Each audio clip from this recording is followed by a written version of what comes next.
Bismillahirrahmanirrahim. Assalamualaikum warahmatullahi wabarakatuh. Halo semuanya, selamat malam, selamat siang, selamat pagi Ibu. Dan kesempatan kali ini saya Beno Abidja Setiawan, selaku perwakilan dari kelompok K29 K02 mengenai topik implementasi sistem monitoring kualitas udara dalam ruangan di gedung Latek 5 RTI ITB. Ini merupakan milestone keempat yang akan membahas detail mengenai manajemen risiko proyek yang akan kami rencanakan. Langsung saja di sini terdiri mengenai tim kami yang akan lebih detail diperkenalkan di setelah ini. Selanjutnya mengenai resiko. Resiko dalam suatu proyek pasti erat kaitannya sama risiko, apalagi kaitannya dengan teknis. Oleh karena itu, saya susun adanya risk register yang mana merupakan potensial-potensial risiko yang akan dialami oleh saya. Jadi, yang ini ada dua hal penting di mana keterlambatan kedatangan sensor dari vendor dan koneksi Wi-Fi kampus tidak stabil merupakan dua hal penting yang akan memberikan efek domino jika kedua hal ini terjadi. Selanjutnya mengenai adanya analisis risiko proyek tambahan nih, adanya risiko dari sumber atau vendor itu merupakan hal yang penting dan krusial ini. Terus selanjutnya juga adanya warning supaya dari pihak manajemen proyek itu mengetahui apa yang sedang tidak baik-baik saja. Dan selanjutnya akan adanya timeline exposure dan ini merupakan salah satu opportunity juga supaya dari pihak manajemen proyek dan vendor juga bisa saling bekerja sama untuk mengatasi manajemen risiko ini. Sekian dari saya, dilanjutkan oleh teman saya. Baik, untuk selanjutnya saya akan menjelaskan mengenai skala probabilitas dan juga impact-nya. Untuk probabilitas yang pertama ada impossible, yaitu hampir tidak mungkin terjadi dan diasumsikan tidak akan muncul pada proyek. Lalu ada improbable, yang kecil kemungkinan yang terjadi. Lalu occasional, yang bisa terjadi sesekali. Probable, cukup besar kemungkinan terjadi. Lalu frequent, yaitu sangat sering dan hampir pasti terjadi berulang kali.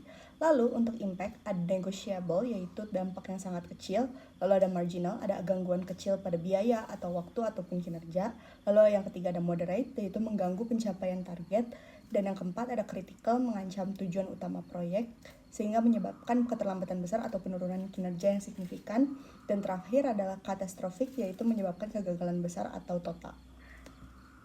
Kemudian ada matrix probability dan juga impact. Di sini dibuat dengan probability terhadap impact dengan ada warna-warnanya sendiri. Yang pertama hijau yaitu low risk, yang kuning yaitu medium risk, dan yang merah yaitu high risk. Untuk spesifikasinya adalah low risk itu yang risiko rendah warna hijau, lalu untuk risikonya sedang yang perlu perhatian adalah yang warna kuning, dan yang paling perlu jadi prioritas utama adalah yang warna merah yaitu sebagai prioritas pertama.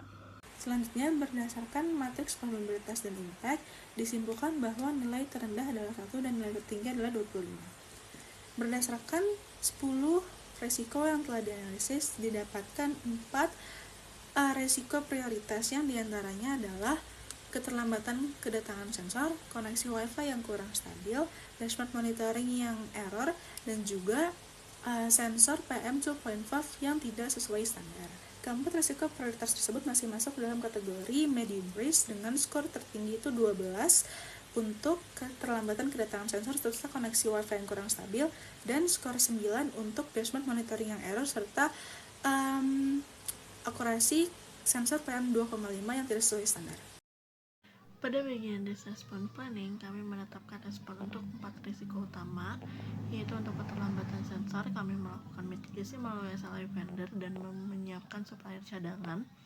Yang kedua ada risiko koneksi Wi-Fi ditangani dengan site survey dan menyediakan jalur jaringan alternatif.